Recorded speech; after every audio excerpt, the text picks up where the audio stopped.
ओम शांति। साकार मुरली 17 सितंबर 2021। मीठे बच्चे, इस देह भान से मर जाओ, अर्थात इस पुरानी पतित देह से प्रीत तोड़ एक बाप से सच्ची प्रीत जोड़ो। प्रश्न: संगम पर तुम बच्चों की नेचुरल ब्यूटी कौन सी है? उत्तर: ज्ञान के जेवरों से सदा सजे सजाए रहना, यही तुम्हारी नेचुरल ब्यूटी है। जो ज्ञान के जेवरों से सजे हुए रहते हैं, उनका चेहरा खुशी में फूल की तरह खिला रहता है। अगर खुशी नहीं रहती तो जरूर कोई देह अभिमान की आदत है, जिससे ही सब विकार उत्पन्न होते हैं। गीत: महफिल में जल उठी शमा।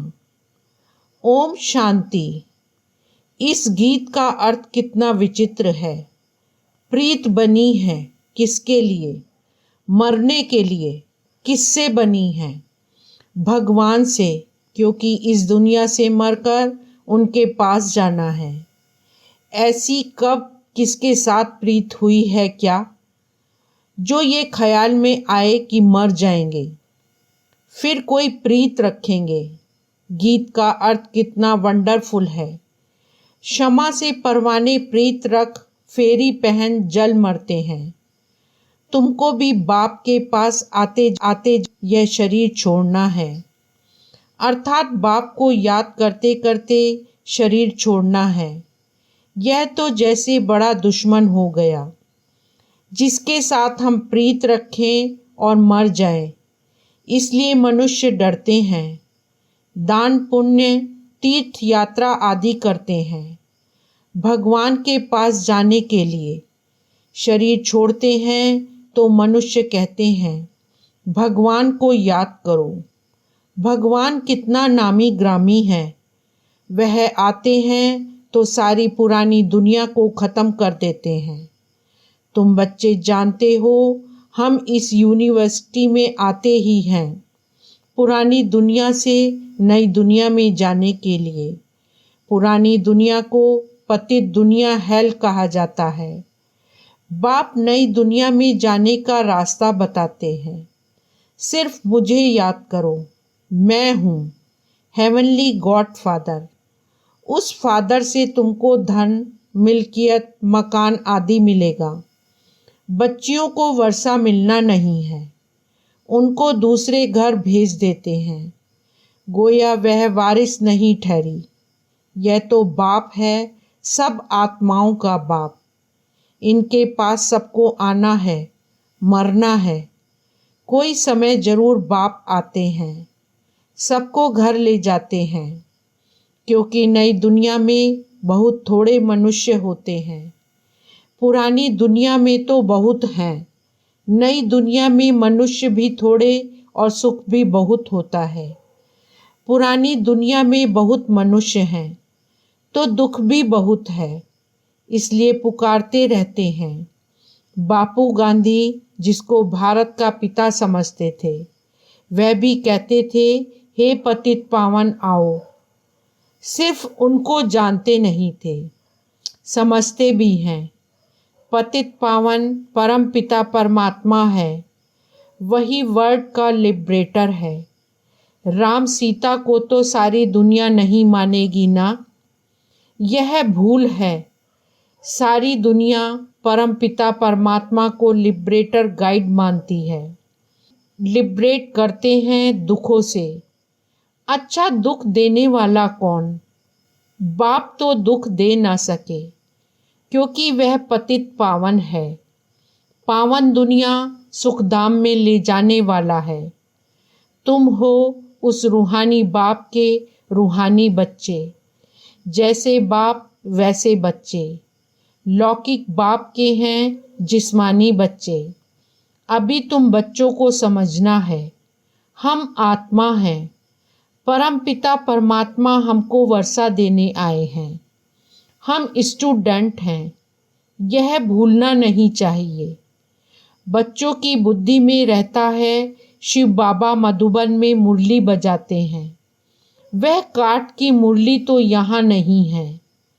कृष्ण का डांस करना, मुरली बजाना वह भक्ति मार्ग का है। तुम कृष्ण के लिए मुरली नहीं कह सकते, मुरली शिव बाबा बजाते हैं। तुम्हारे पास अच्छे अच्छे गीत बनाने वाले आएंगे। गीत अक्सर करके पुरुष ही बनाते हैं। तुमको कोई भक्ति मार्ग के गीत आदि नहीं गाने हैं। तुम्हें तो एक शिव बाबा को ही याद करना है। बाप कहते हैं मुझ अलफ को याद करो। शिव को कहते हैं बिंदी। व्यापारी लोग बिंदी लिखेंगे तो कहेंगे शिव। एक बिंदी लिखें 10 हो जाएगा, फिर बिंदी लिखो तो 100। तुमको भी शिव बाबा को याद करना है। जितना शिव को याद करते हो तो आधा कल्प के लिए बहुत साहूकार बन जाते हो। वहाँ गरीब होते ही नहीं, सब सुखी रहते हैं, दुख का नाम नहीं। बाप की याद से विकर्म विनाश हो जाएंगे। तुम बहुत धनवान बनेंगे। इसको कहा जाता है सच्चे बाप द्वारा सच्ची कमाई। यही साथ चलेगी। मनुष्य सभी खाली हाथ जाते हैं। तुमको भरतू हाथ जाना है। बाप को याद करना है और पवित्र बनना है। बाप ने समझाया है प्योरिटी होगी तो पीस प्रॉस्पेरिटी मिलेगी। तुम आत्मा पहले पवित्र थी, फिर अपवित्र बनती हो। सन्यासियों को भी सेमी पवित्र कहेंगे। तुम्हारा है फुल सन्यास। तुम जानते हो वह कितना सुख पाते हैं। थोड़ा सुख है, फिर तो दुख ही है।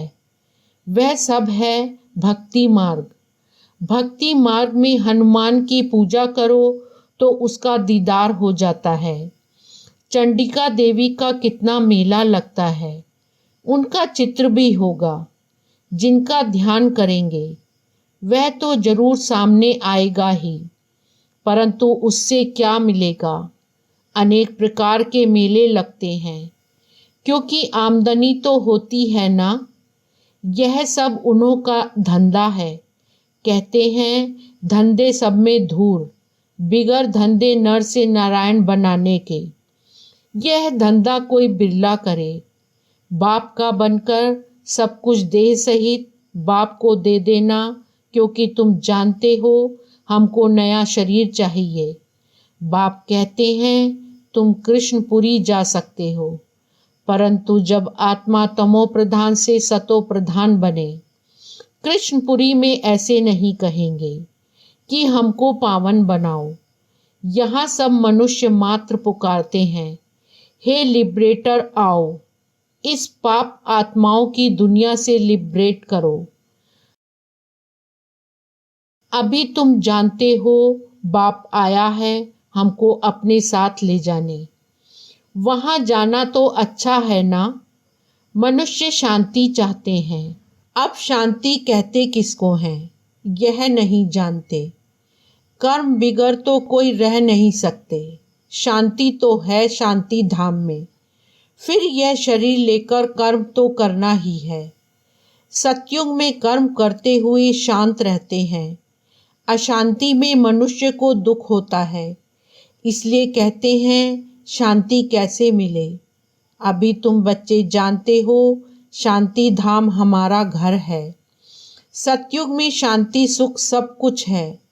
अब वह चाहिए या सिर्फ शांति चाहिए। यहाँ तो दुख है, इसलिए पतित पावन बाप को ही यहाँ पुकारते हैं। भक्ति करते ही हैं भगवान से मिलने के लिए। भक्ति भी पहले अव्यभिचारी फिर व्यभिचारी होती है। व्यभिचारी भक्ति में देखो क्या क्या करते हैं। सीढ़ी में देखो कितना अच्छा दिखाया है, परंतु पहले पहले तो सिद्ध करना चाहिए भगवान कौन है। श्री कृष्ण को ऐसा किसने बनाया, आगे जन्म में यह कौन था। समझाने की बड़ी युक्ति चाहिए। जो अच्छी सर्विस करते हैं उनकी दिल भी गवाही देती है। यूनिवर्सिटी में जो अच्छी रीति पढ़ेंगे वह जरूर तीखे जाएंगे। नंबरवार होते ही हैं, कोई डल हेड भी होते हैं। शिव बाबा को आत्मा कहती है, मेरी बुद्धि का ताला खोलो। बाप कहते हैं, बुद्धि का ताला खोलने के लिए ही तो आया हूँ, परंतु तुम्हारे कर्म ही ऐसे हैं जो ताला खुलता ही नहीं। फिर बाबा क्या करेंगे? बहुत पाप किए हुए हैं। अब बाबा उनको क्या करेंगे? टीचर को कहेंगे, हम कम पढ़ते हैं। टीचर क्या करेंगे? टीचर तो कोई कृपा नहीं करेंगे, करके एक्स्ट्रा टाइम रखेंगे। वह तो तुमको मना नहीं है। प्रदर्शनी खाली पड़ी है, बैठकर प्रैक्टिस करो। भक्ति मार्ग में तो कोई कहेंगे माला फेरो, कोई कहेंगे यह मंत्र याद करो। यहाँ तो बाप अपना परिचय देते हैं। बाप को ही याद करना है, जिससे वर्षा मिलता है। सतयुग में तो पारलौकिक बाप का वर्षा मिल जाता है, फिर याद करने की दरकार ही नहीं रहती। 21 जन्मों के लिए वर्षा मिल जाता है, तो बाप से अच्छी रीति से वर्षा लेना चाहिए ना। इसमें भी बाप कहते हैं, विकार में कभी नहीं जाना। थोड़ी भी विकार की टेस्ट बैठी तो फिर वृद्धि हो जाएगी। सिगरेट आदि की एक बार टेस्ट करते हैं तो संग का रंग झट लग जाता है। फिर इस आदत को छोड़ना मुश्किल हो जाता है। बहाना कितने करते हैं, आदत कोई नहीं डालनी चाहिए। छीछी आदतें मिटानी है। बाप कहते हैं, जीते जी देह का भान छोड़ो, मुझे याद करो।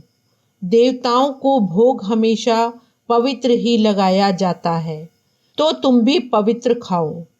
अभी तुम बच्चों को फूल मुहाफिक हर्षित रहना चाहिए। कन्या को पति मिलता है तो मुखड़ा खिल जाता है ना। अच्छे जेवर आदि कपड़े पहनती है तो चमक उठती है। अभी तुम तो ज्ञान के जेवर पहनते हो, वहाँ स्वर्ग में तो नेचुरल ब्यूटी रहती है। कृष्ण का नाम ही है सुंदर। राजा रानी, प्रिंस प्रिंसेस सब सुंदर होते हैं। वहाँ प्रकृति भी सतो प्रधान हो जाती है। लक्ष्मी नारायण जैसे नेचुरल ब्यूटी यहाँ कोई बना ना सके। उनको कोई इन आँखों से देख थोड़े ही सकते हैं। हाँ, साक्षात्कार होता है, परंतु साक्षात्कार से कोई हूबहू चित्र बना थोड़े ही सकेंगे। हाँ, कोई आर्टिस्ट को साक्षात्कार हो जाए और उसी समय बैठ बनाए, परंतु है मुश्किल। तो तुम बच्चों को बहुत नशा रहना चाहिए। अभी बाबा हमको लेने लिए आया है। बाबा से हमें स्वर्ग का वर्षा मिलता है। यह हमारे 84 जन्म पूरे हुए। ऐसे ऐसे ख्याल बुद्धि में होने से खुशी होगी। विकार का जरा भी ख्याल नहीं आना चाहिए। बाप कहते हैं, काम महाशत्रु है। द्रौपदी ने भी इसलिए पुकारा है ना। बाप कहते हैं, तुम एक मेरे से ही सुनो और यही श्रीमत औरों को सुनाओ। फादर शोज सन, सन शोज फादर। फादर कौन? शिव फादर। शिव और शालिग्राम का गायन है। शिव बाबा जो समझाते हैं इस पर फॉलो करो। फॉलो फादर, यह गायन उनका है। बाप कहते हैं, मीठे बच्चे फॉलो कर पवित्र बनो। फॉलो करने से ही तुम स्वर्ग के मालिक बनेंगे। लौकिक बाप को फॉलो करने से 63 जन्म तुम सीढ़ी नीचे उतरते हो। अब पारलौकिक बाप को फॉलो कर ऊपर चढ़ना है, बाप के साथ जाना है। बाप कहते हैं, एक एक रतन लाखों रुपयों का है। बाप रोज समझाते रहते हैं, मीठे मीठे बच्चों, पहले पहले सबको दो बाप का परिचय देना है। लौकिक बाप वर्षा देते हैं पतित बनने का, पारलौकिक बाप वर्षा देते हैं पावन बनने का। कितना फर्क है। अब पारलौकिक बाप कहते हैं पावन बनो, विकार में जाने वाले को पतित कहा जाता है। तुम्हारी मिशन है पतितों को पावन बनाने का रास्ता बताने वाली। पारलौकिक बाप भी अभी कहते हैं पावन बनो, जबकि विनाश सामने खड़ा है। तो अब क्या करना चाहिए? जरूर पारलौकिक बाप की मत पर चलना चाहिए ना। प्रदर्शनी में यह भी प्रतिज्ञा लिखानी चाहिए, पारलौकिक बाप को फॉलो करेंगे, पतित बनना छोड़ेंगे। लिखो, बाप ही गारंटी लेते हैं, तुम भी गारंटी ले सकते हो। तुम पतित बनते ही क्यों हो, जो फिर पुकारते हो हे पतित पावन आओ। सारी बात ही है प्योरिटी पर। तुम बच्चों को दिन प्रतिदिन खुशी रहनी चाहिए। हमको बाप स्वर्ग का वर्षा दे रहे हैं। अच्छा, मीठे मीठे सिकेले दे बच्चों प्रति माता पिता बाप दादा का याद प्यार और गुड मॉर्निंग। रूहानी बाप की रूहानी बच्चों को नमस्ते, रूहानी बच्चों की रूहानी बाप को नमस्ते। धारणा के लिए मुख्य सार।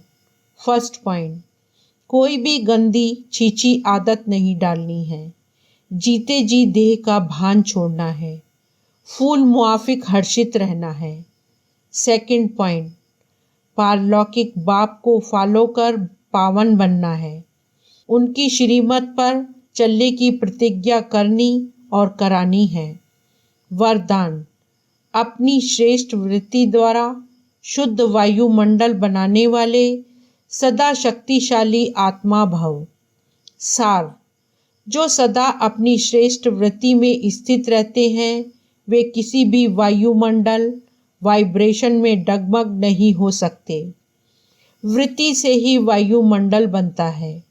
यदि आपकी वृत्ति श्रेष्ठ है तो वायुमंडल शुद्ध बन जाएगा। कई वर्णन करते हैं कि क्या करें, वायुमंडल ही ऐसा है। वायुमंडल के कारण मेरी वृत्ति चंचल हुई तो उस समय शक्तिशाली आत्मा के बजाय कमजोर आत्मा बन जाते हैं। लेकिन व्रत प्रतिज्ञा की स्मृति से वृत्ति को श्रेष्ठ बना दो तो शक्तिशाली बन जाएंगे।